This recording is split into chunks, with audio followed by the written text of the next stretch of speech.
President Trump says he wants to find out what Russian President Vladimir Putin wants in exchange for a ceasefire in Ukraine.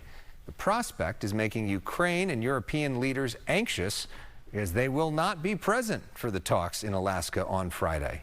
Fox's Connor Hansen has more.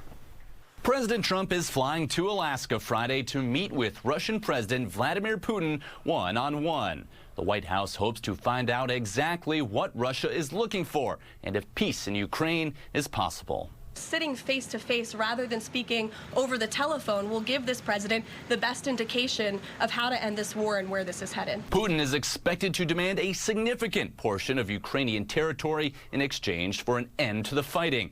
And while Ukraine and other European leaders are not included in the Alaska talks, they will lobby President Trump in a virtual call on Wednesday. No rewards, gifts, or peacemaking with the aggressor.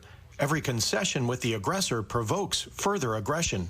Ukrainian President Vladimir Zelensky has been opposed to handing over territory and says it looks like Russian troops are preparing for another offensive. If there was some kind of a swap that made some sense to Ukrainians here, that's maybe a possibility.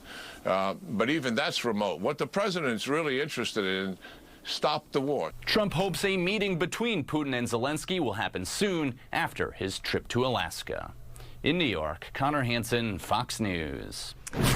America's national debt has hit a record $37 trillion. That is 5 years sooner than projected. The Treasury Department says the debt surged due to pandemic-era borrowing and recent spending laws. And now more government spending has been approved under President Trump's tax and budget bill, which will add an additional $4 trillion. The rapid growth could mean higher interest rates, pricier goods, and lower wages. At this rate, the U.S. is adding $1 trillion to its debt every 5 months.